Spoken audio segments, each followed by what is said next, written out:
landmark legislation. President Trump takes a step toward helping persecuted Christians of the ISIS genocide in the Middle East. We're at the White House. Border showdown. Top Democrats head to the White House to talk funding for a wall. International religious freedom. What lawmakers are saying about the struggles of the faithful in Europe and Asia. And a toy story. First Lady Melania Trump gives a helping hand to those in need this Christmas. On EWTN News Nightly for Tuesday, December 11th, 2018.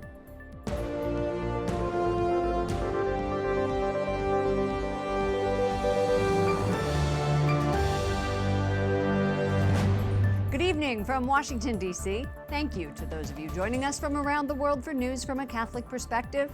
I'm Lauren Ashburn. President Trump clashes publicly with top Democrats in the Oval Office. He's threatening to shut down the government if Congress doesn't give him money for a border wall. If this is more than heated rhetoric, parts of the government could close before Christmas. Capitol Hill correspondent Jason Calvi tells us why. Good evening, Jason. Good evening, Lauren. Some funding runs out on December 21st. Republicans need Democrats to pass a spending bill. So President Trump, author of The Art of the Deal, invited Democratic leaders Chuck Schumer and Nancy Pelosi to strike a deal, but instead it turned into a war of words. And we're here to have a conversation in a prayerful way, so I don't think we should have a debate in front of the press.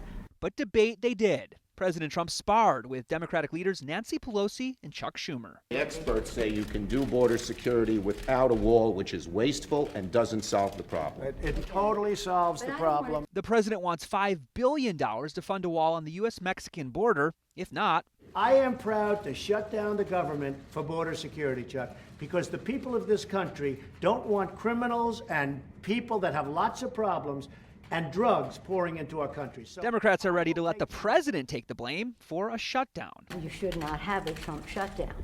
You have the White House, the Trump shutdown. You have the White House, you have the Senate, you have the House of Representatives, you have the votes. You should pass it. No, we don't have the votes. Critics say Congress paying for the wall was not part of the plan. When it comes to the wall, the President of the United States gave his word over and over and over and over again. Mexico would pay for it. I don't think President Trump lied to us. He promised us, gave his word Mexico would pay for it. As soon as they pay for it, it's done. House Republicans argue the wall will make a difference. What the Border Patrol will tell you is we need a physical barrier on the border. We've got heroin, fentanyl, human trafficking, people trying to commit acts of terrorism, trying to come over our border. We need to secure our border. The Democratic leaders want the president to support $1.3 billion for border security that's already been approved. But that's far short of the $5 billion he wants. The president says one way or the other, the wall will be built, even if that means the military builds it. Lauren? Capitol Hill correspondent Jason Calvi. Thank you, Jason. Joining me now is Catholic Congressman Francis Rooney, Republican from Florida, Vice Chairman of the Foreign Affairs Committee and former U.S. Ambassador to the Holy See. Congressman Rooney, welcome back to our broadcast. Thank you for having me back on, Lauren. President Trump just got into a confrontation, a very public one, televised over funding for border security. He's vowing to shut down the government unless he gets funding. And I'm wondering, from your point of view, is this a realistic possibility or is it a negotiating tactic? Well, it's a lot of high-stakes brinksmanship for sure, and it shows how unfortunately dug in all sides are on the border security and immigration reform debate. I mean, these are serious issues. We have to secure our border. A wall in certain areas is a big part of that. Technology is a big part of that too. I can't answer exactly what dollars ought to go for what part, but I know the border and some of the areas that would be amenable to a wall. But we've also got to reform our immigration system. Pelosi and Schumer are branding this the Trump showdown for the Christmas season. If there is even a partial shutdown, which party will be hurt more? Well, I think every time we've been responsible or tagged for shutting the government down, we've suffered. And I think we saw last year Senator Schumer suffered when he did the same thing over a DACA political play. So I think that the president, in offering to take the responsibility for shutting the government down, is taking a risk there.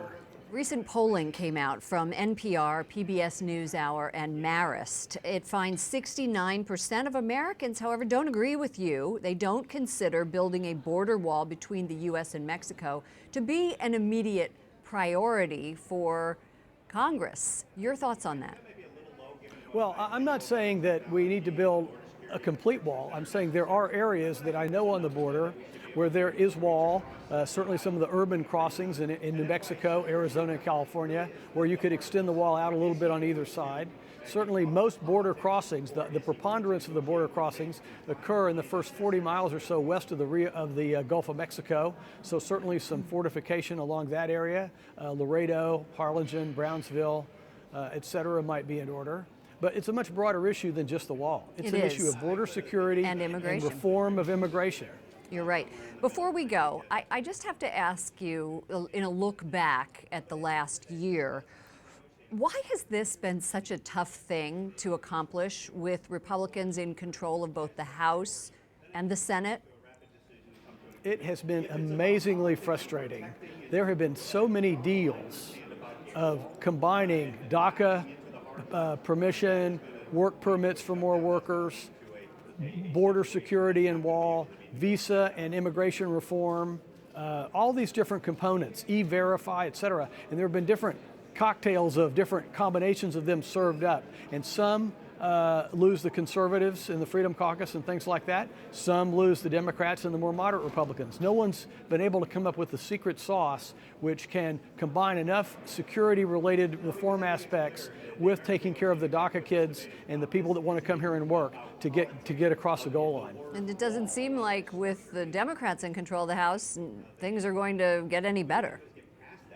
It's pretty frustrating. I mean, you know, the thing is, in 2013, the Senate voted on almost all of the same immigration reform items that were in the President Bush's bill back in 2007.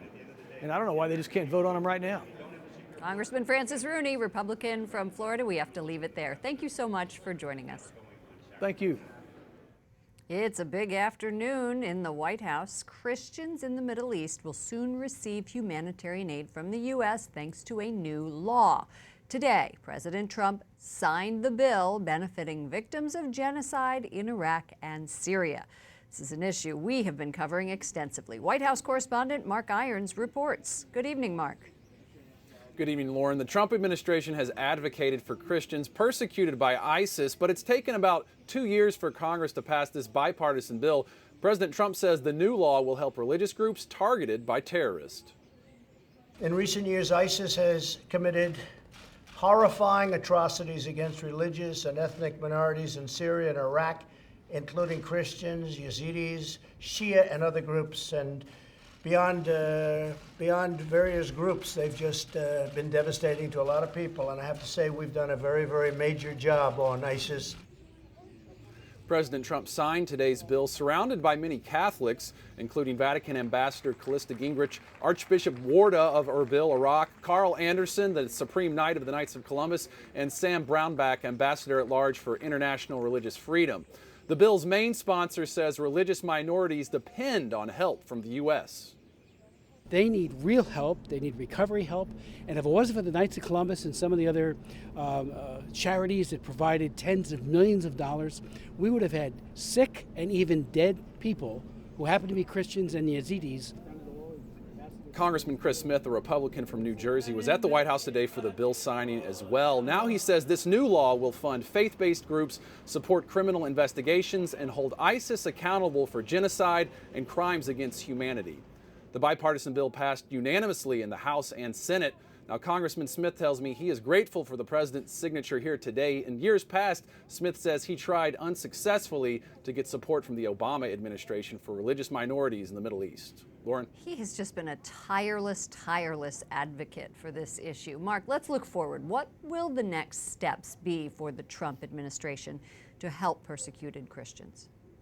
Well, the focus right now is on the implementation of this new law, and the administration continues to rely on groups like the Knights of Columbus and aid to the church in need, both on the ground in Iraq and Syria, helping Christians. Lauren? It was great to see the Knights of Columbus right there in the Oval Office. White House correspondent Mark Irons, thanks for that great reporting.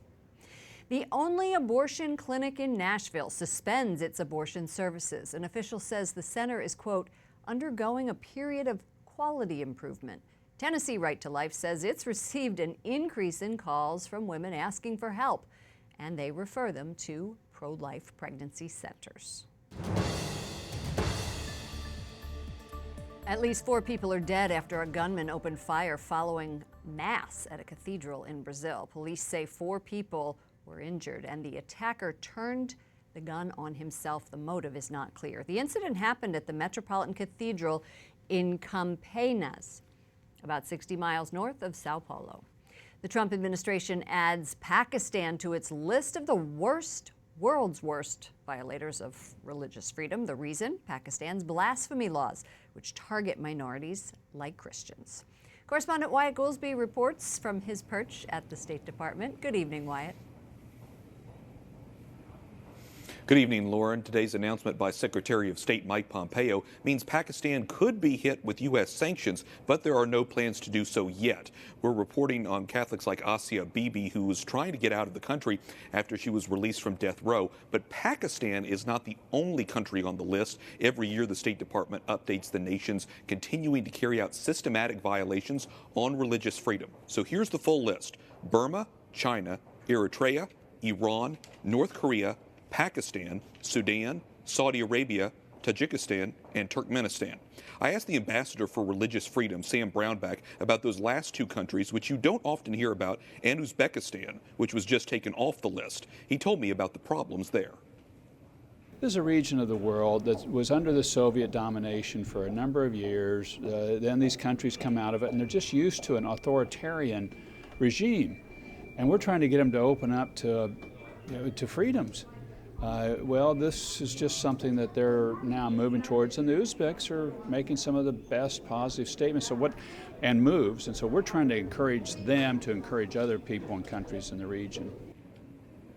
Brownback speaking today on Capitol Hill about some of the challenges to wider religious freedom in Europe and Asia. Russia is one of those countries the State Department has put on a special watch list.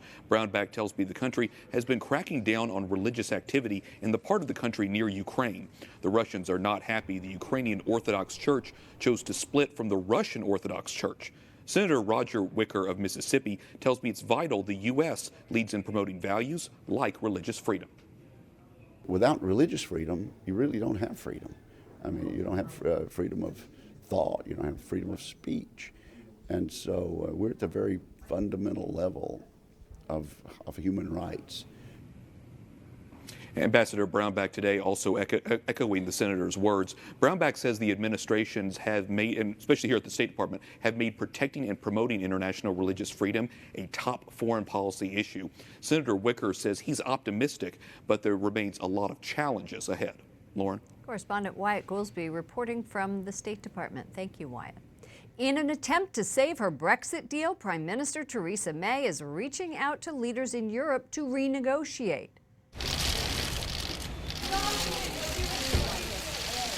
Here she meets with German Chancellor Angela Merkel. Earlier, she met with Dutch counterpart Mark Rutte, but a top EU official says renegotiations with Britain are unlikely. An Irish-born priest has finished serving a 4-year sentence in Chile for sexually abusing a minor. Father John O'Reilly may be forced to leave the country within 72 hours. A member of the Legion of Christ, he had been working there since the mid-1980s. The Vatican's Secretary of State urges a safe and dignified response to the migration crisis. Cardinal Pietro Parolin gave 2 speeches in Marrakesh, Morocco, where the UN is holding a conference on migration. More than 160 countries have agreed on a non-binding accord that seeks to ensure the safe, orderly, and humane movement of people around the world. The United States has been vocal in its opposition. Edward Penton, Rome correspondent for EWTN's National Catholic Register, joins us. Ed, Cardinal Parolin has praised this agreement today. What does he say are the most important elements, and why is the Holy See taking such a key role? Okay, Lauren, well, for the Vatican, what's important is global cooperation, and they see this agreement as very much underlining that, a shared responsibility and a shared commitment to this issue. They also say it comes at a critical time. There's lots of rhetoric about migration at the moment, and the Vatican thinks that this agreement answers that and in many ways offers a solution to the world for this crisis. And they see this agreement as a kind of landmark agreement to achieve that. The U.S., Italy, Hungary are among those opposed to the agreement. What does Cardinal Parolin have to say about that? Well, he regrets that. He says that this, as I say, he thinks this document is very good. The US, the Trump administration thinks that it undermines sovereignty. Hungary says it inspires migration rather than tries to halt the processes of migration, so they're opposed to it. But I think Cardinal Parolin is concerned that this might affect the international community's response because, as I say, they want a sort of global response to this. Very much, some would say, a globalist response, whereas the other nations, the opposed to it, want a more sort of emphasis on sovereignty and a more nationalistic or nationalist response. Well, the Vatican isn't totally on board with everything in the compact agreement. What specifically does it have reservations about? Yes, well, Cardinal Parolin said that there's some ideological problems with it. He says there is a strange, or doesn't use the word strange, but he says there is a concept of human dignity which the Vatican can't agree with because it doesn't uphold life from conception to natural death, and so they have reservations about that, which he says they'll bring to the attention of the devisers of this document in due time. Thanks so much, Ed. Edward Penton, Rome correspondent for EWTN's National Catholic Register. Thank you, Lauren. Panama is getting ready to welcome pilgrims for World Youth Day. La juventud en la transformación del mundo y de la iglesia. The Archbishop of Panama says young people will transform the world and the church. Pope Francis will attend the event started by Pope John Paul II to evangelize young Catholics. Coming up, the situation for Christians in communist China is not good. We'll talk about it.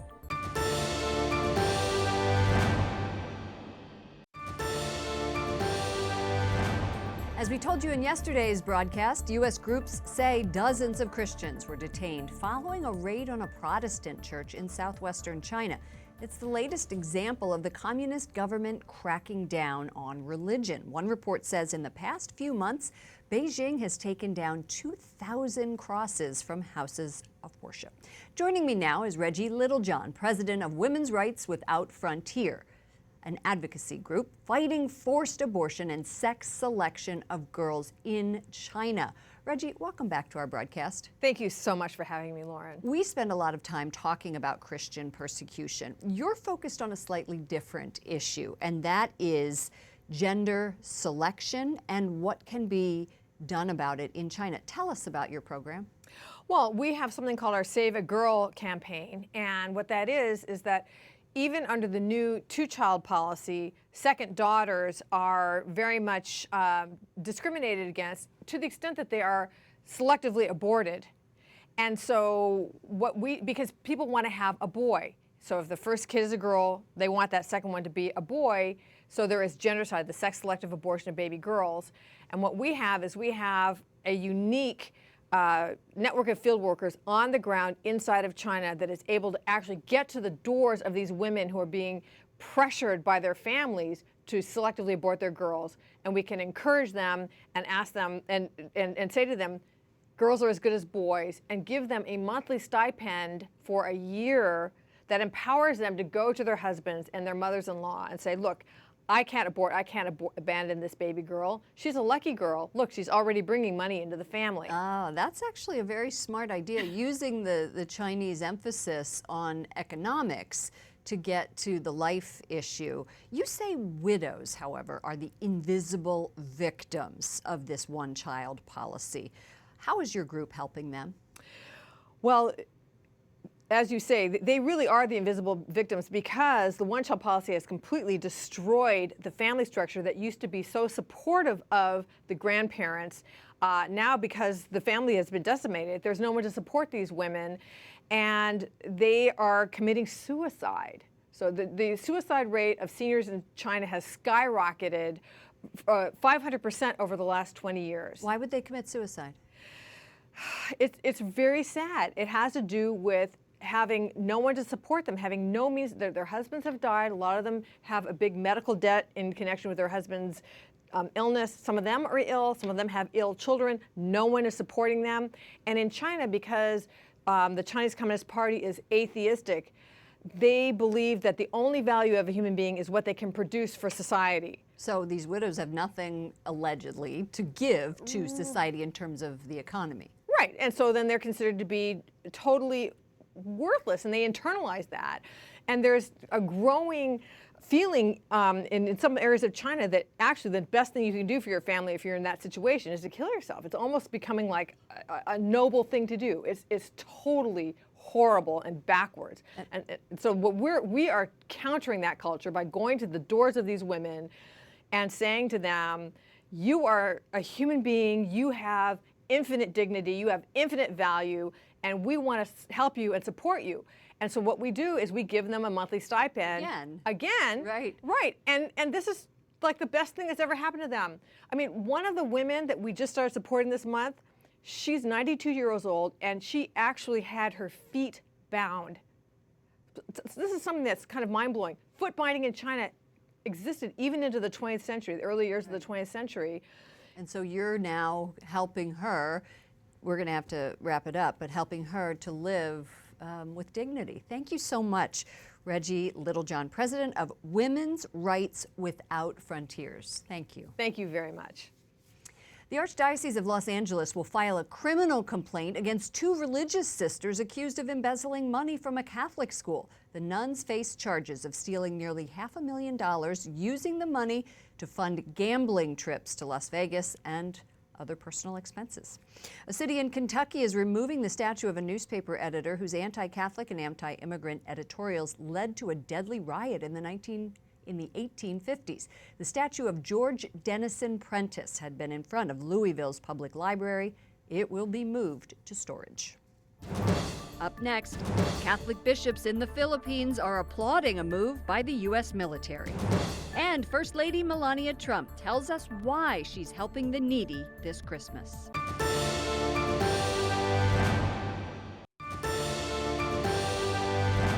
For the first time in 50 years, an area near the site where Jesus was baptized is safe again for pilgrims. 2 churches have reopened in the Jordan Valley. The area had been filled with thousands of landmines. Over the past year, the Israeli government cleared the bombs, and the churches will soon welcome visitors again. The United States returns 3 bells seized more than 100 years ago from a Catholic church in the Philippines. The bells were taken by soldiers in 1901 as war trophies. The Philippines had been asking for their return for nearly 25 years. The American ambassador says the gesture shows the mutual respect between the countries. Local media report the country's Catholic bishops applaud the move, saying it shows the path to healing and reconciliation is tough, but never impossible. The First Lady is spreading Christmas cheer again this year through the Toys for Tots program. Our team was there as Melania Trump joined military children at Joint Base Anacostia Bowling here in Washington, D.C. She sorted donated toys and watched the kids make Christmas cards. The cards and the gifts will be given to needy children. The First Lady says children are the most precious gift of all. I believe in the good work that Toys for Tots is doing. Their mission to send messages of hope to children and motivate them to grow into responsible and patriotic citizens and community leaders is so important to our society. Santa joined the First Lady to pass out gift bags to military children who volunteered to help. The U.S. Marine Corps Reserve has been collecting Toys for Tots since 1947, and every day we all walk by a Toys for Tots box in our lobby. For all of us here at and donate. I want to make sure I say donate. We don't just walk by it. For all of us here at EWTN News Nightly, to all of you around the world, thank you for watching. I'm Lauren Ashburn. Let's keep in touch online. Follow me at Lauren Ashburn on Twitter and Lauren Ashburn EWTN on Facebook. Good night, and God bless you.